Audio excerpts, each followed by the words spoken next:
Welcome to Stunt Tales Falling for the Stars. My name's Steve Hart. Today we're with Mickey Gilbert and Jim Arnett, the original Butch Cassidy and Sundance Kid. These guys have been in the business for a long time, decades. They've doubled Robert Redford and Paul Newman. And so today, welcome.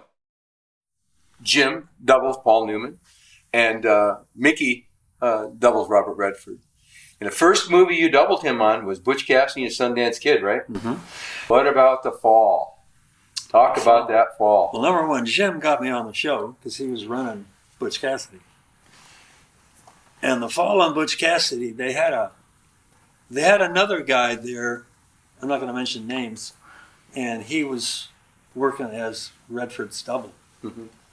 And I don't think he did that much, because I think he was scouting more with him. I don't know the whole story, but they came to Durango and walked out to the cliff. And he is not a high man at all. A high man meaning doing high falls, you know. And so all of a sudden he wasn't around town anymore.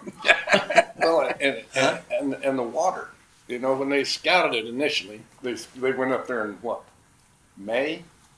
And looked at that. Well, so you had a lot of runoff. A lot of runoff. Now we're back at the end of September. And this is Durango, Colorado, right? Yeah, in Durango.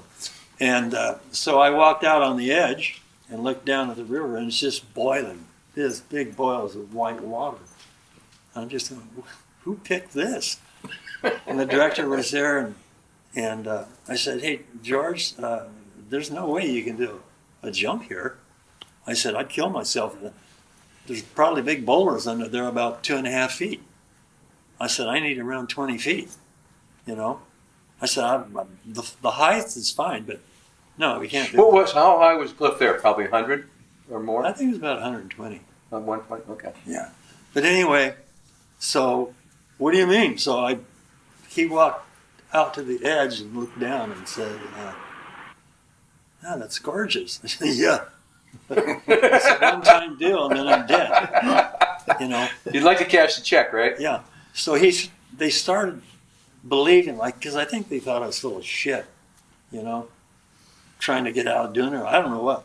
But anyway, they after I got done telling them about this and that, and they could turn the water off up at the dam, bring big units, explosions, and blow this thing up, and the Corps of Engineers isn't going to let them do this. I mean, no way.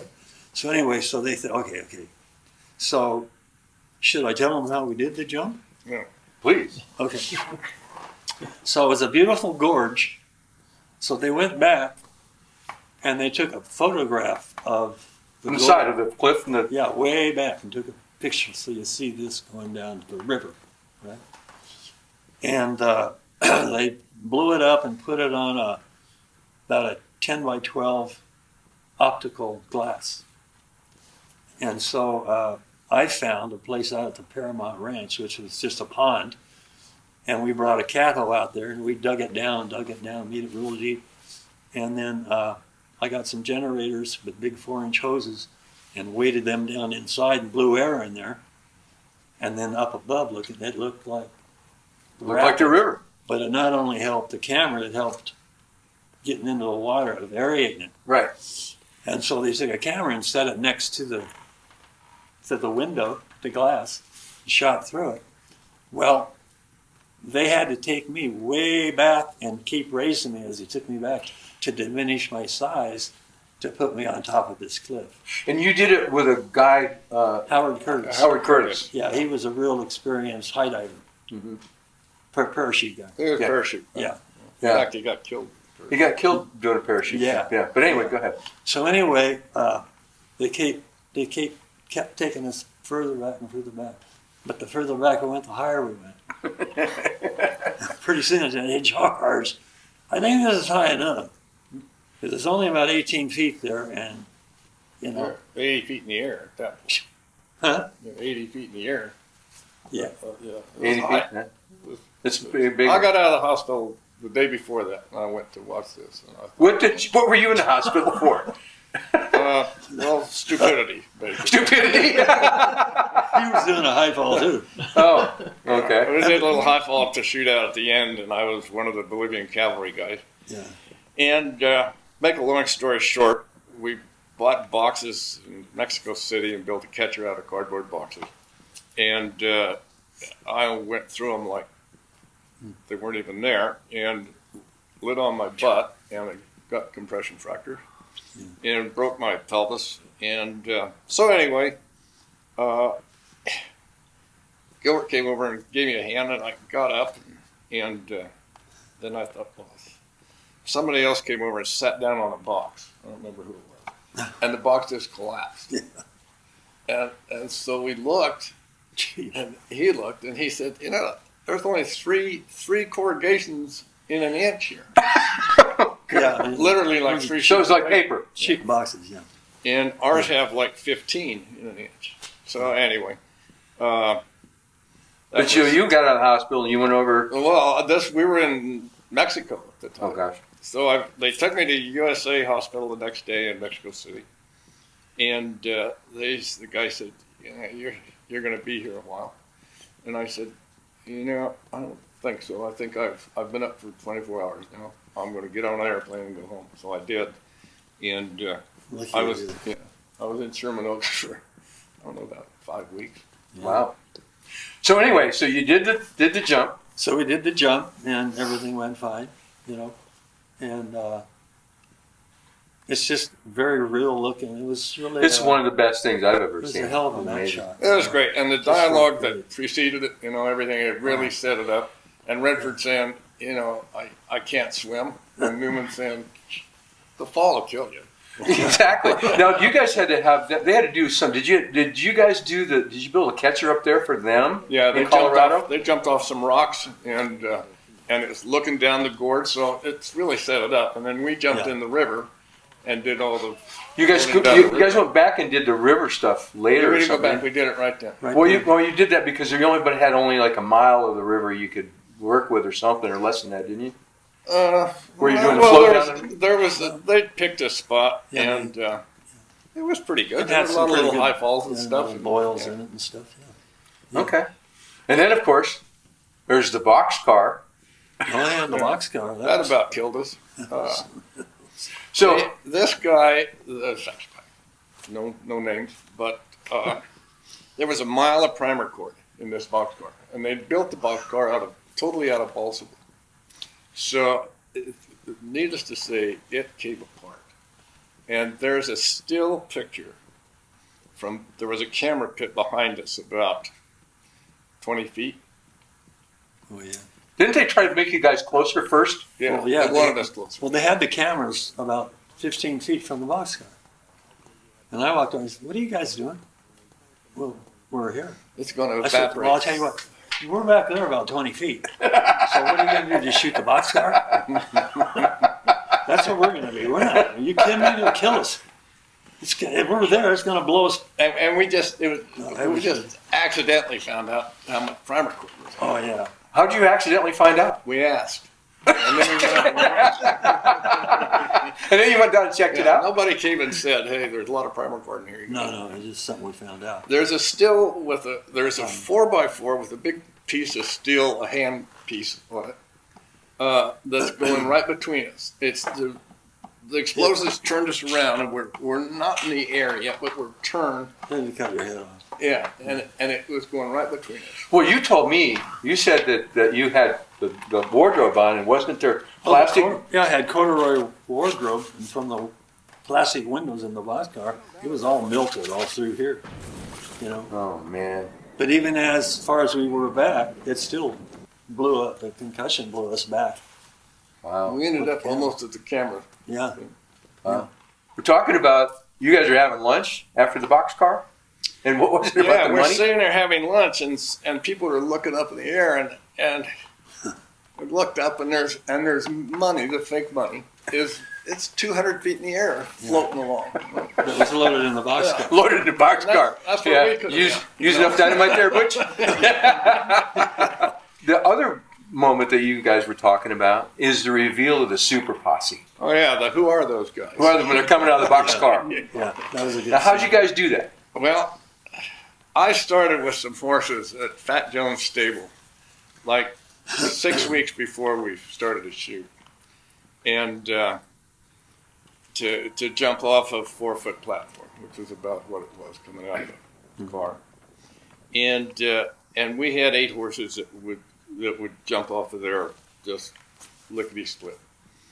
So when we got down there, they said, "Well, we could stop anywhere. The horses will be inside there." I said, "It'd get a lot better shot." And Jimmy Locks was the head wrangler, and so I talked to him. And so what we did, we built a berm right up to the opposite door. Right. And these horses were starting 50 feet back from the boxcar. And when the door on the picture side opened, the other door was already open, but you couldn't see it because they were raking the side of the boxcar. And they started back there, and here they came. There was a whole timing thing then, right? Yeah. You had to get the horses going. Well, it was an editorial thing. Editorial bit, yeah. Editorial. It only worked when they were coming out. Yeah. And that's when Newman says, "Who are those guys?" We had a couple guys leading them, and I was the lead guy. You were the lead? Little Derby. Oh yeah, that's pretty cool. The guy with the boater. Was it called the straw boater? He used to talk about. He always wears the guy. No, always. no. Oh no. I had a little Derby and a little brown Derby. Anyway. There's another thing that Butch Cassidy, that the backwards bicycle thing. Oh. So yeah, Wow. it was you, and they paid a guy, right? They had a guy in here at LA that they'd had on payroll for, I don't know, 6 weeks, I guess, learning to do all these bicycle things. So he gets there, and he couldn't. Really. Wasn't he supposed to do something? He's supposed to do a headstand He's or supposed something? to do a headstand on the bike. Right. That's all he had to do. And so when we brought him up there, he had a donut made that was on the handlebars. So when you turn the handlebars, if your head's in it, it's going to turn you too. Right. Which is stupid. Right. And it was all wrapped with rubber stuff to make it soft. And so the director wanted me to go up there and check this guy out. I knew the guy. He was a stunt guy. But he's more or less circus performer type guys, you know. So I go up there and I said, "Okay, let's see your stuff." But you're going to have to run alongside of me when I do it. I said, "I can't run alongside you when you do it." I'm not invisible. You got to ride it on your head to see how far you can ride it. So he'd get his head in there, and he'd go from here to the cameras, and the bike would start to fall. I said, "Is that it?" And then he got pissed off at me.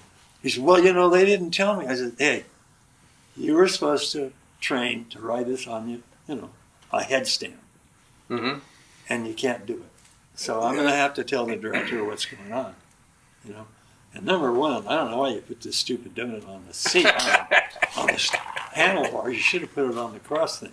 So anyway, they fired him. He was on a plane out of that day. So were you with me when we were in the apple orchard? So we go down. Newman and Redford are up in the trees picking apples, and there's rotten apples all over the ground. And Newman's got the bike there because Newman's training on his bike. So we go down and I said, "Let's stone them, sons of bitches." So we grabbed these rotten apples and we're peppering these guys in the trees. And Newman and Redford, nah. And so they jump down, and as they come down, I jump on the bike backwards. And I ride it backwards, and I'm flipping them off. I'm just pedaling backwards. I don't know where you ran. You were somewhere. Remember the bull? The bull, Yeah, I was with Locks there. Oh, okay. So anyway, I'm riding it backwards, and just, that was it. I used to ride my bike backwards to school every day when I was a kid, So anyway, the next thing I know, George Roy comes to me and said, "I understand you can ride a bike backwards?" I said, "Yeah, no big deal."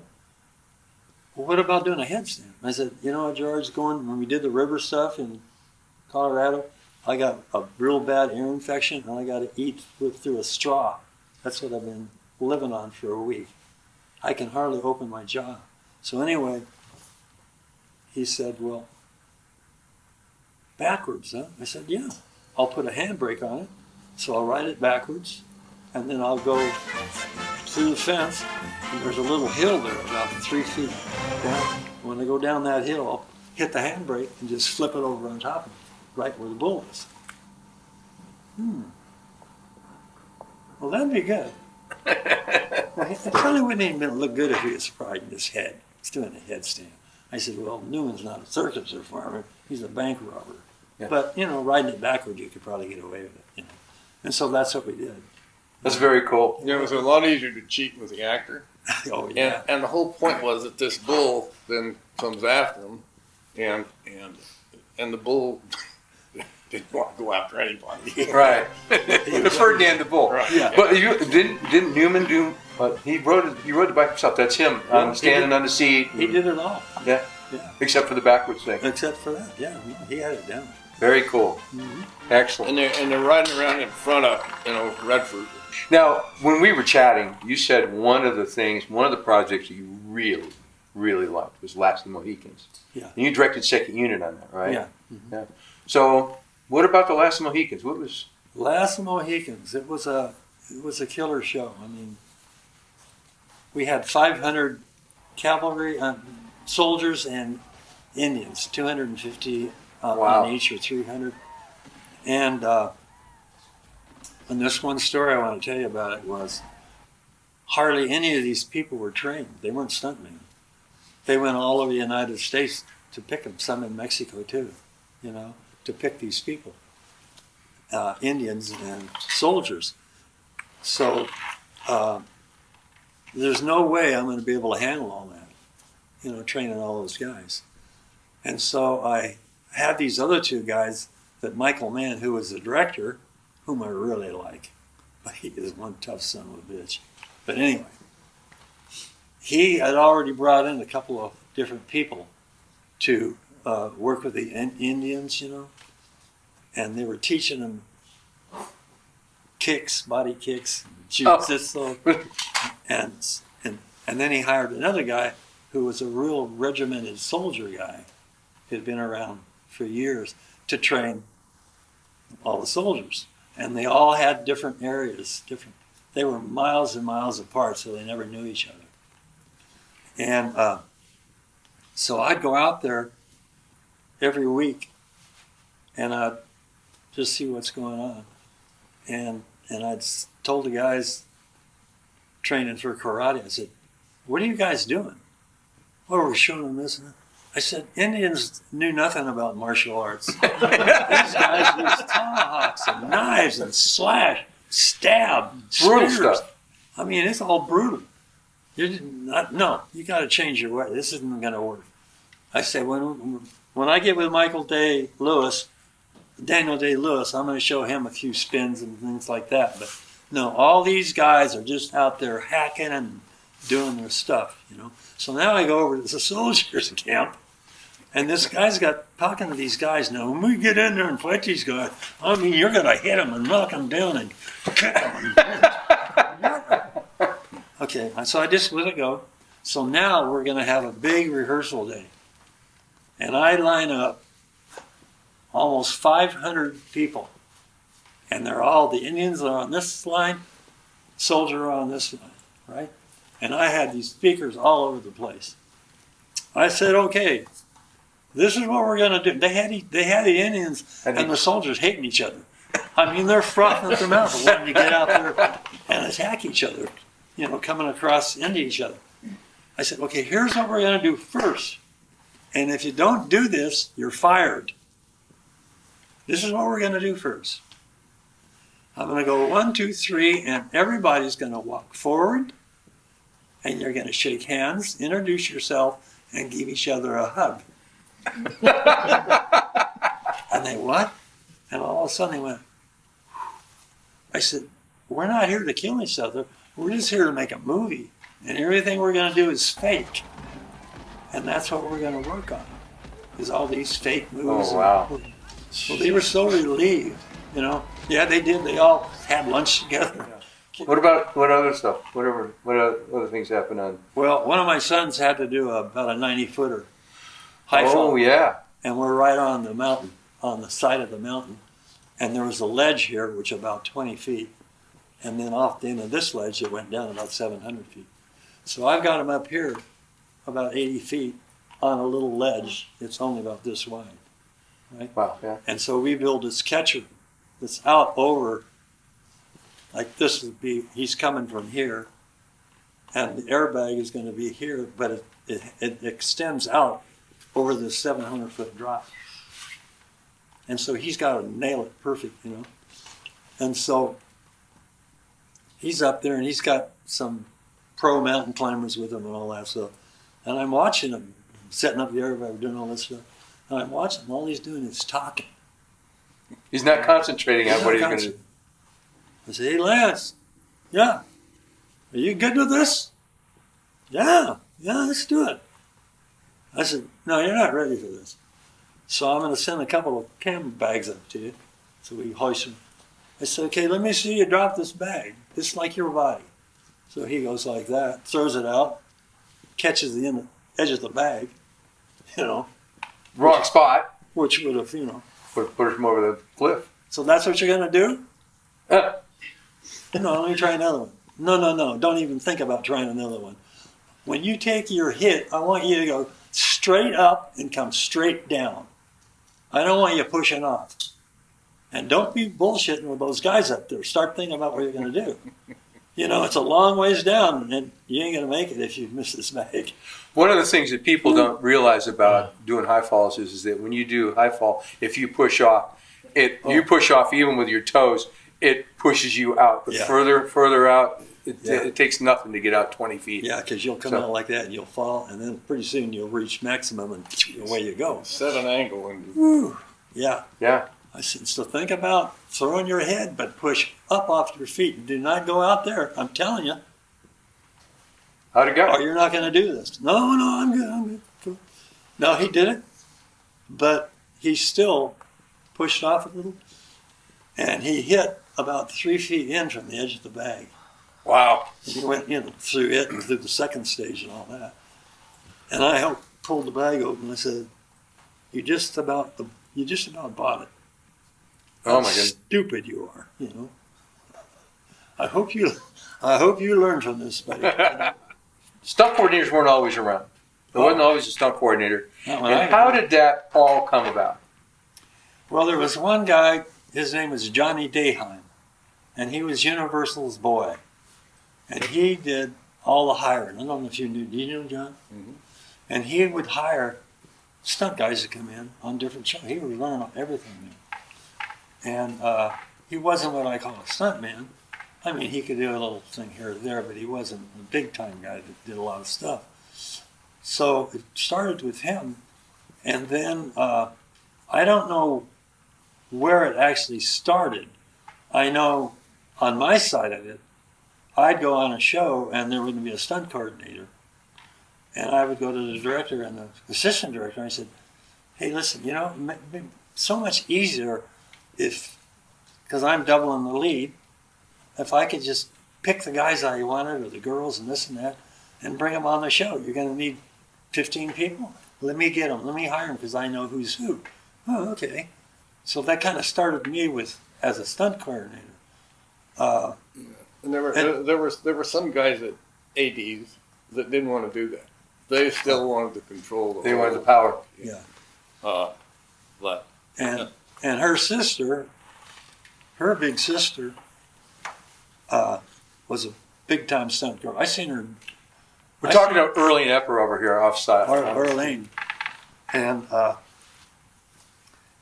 was on a set at Universal where she decked a guy because they were fighting over money. Seeing the ADs used to pay your money. You'd go in, I want $100 for the saddle fall. No, I only give you 50.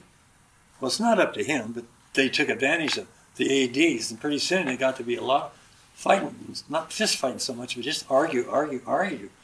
Yeah. And so I, with my side of it, I came up and said, I'm going to make a budget and give to you guys what a horse fall, what a car flip, or whatever we do. I'm going to put it, and I'm going to give you a budget. Because this is bullshit, what's going on.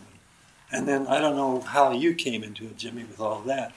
But I know on my side of it, I'm not sure that started it, but it did. It was started for you. I think it did kind of start it because by the time I was a coordinator on anything, it was pretty well established, and I think Needham had a lot to do with it too. It's just a reasonable, logical end to the whole thing. It's a way to solve a lot of problems. Yeah. And most people were glad to get rid of the responsibility, the safety things, and all the other considerations, and dump it on the coordinator. Yeah. Well, I remember who told me the story, but Needham was doubling Richard Boone on Paladin, and they were going to go up to Lone Pine or someplace to shoot, and they didn't want to take Needham as a stunt guy. They wanted to take Needham as an extra, and he refused to go. And Richard Boone stood up for Needham and said he's going to go on his A contract. Anyway, I think there were several things like that happened. Okay, Before my time. I just got one question. I've already asked you guys this when we shoot. When I say Jim Arnett, what do you think? Butch. That was the deal, wasn't it? He was Butch. Yep. What about you? When I say Mickey pretty much the same. Yeah. I'd never seen Mick before, and he'd never seen me.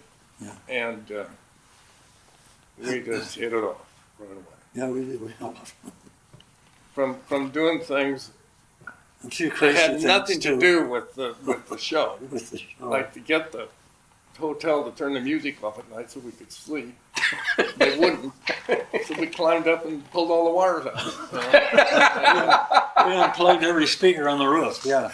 Yeah. I mean, it was just things that, we did. And You guys have been friends for a long time, since that was like 1968 or something like that, wasn't it? Yeah. When you guys did Butch? Yeah. And I remember talking to you guys, and you both told me, I said, what's the one movie that you really think of when you go back to, and you both said Butch, right off the bat. Yeah. They hadn't even talked to each other. yeah, I mean, even Redford said, what's your favorite movie? It's Butch. You're not gonna catch you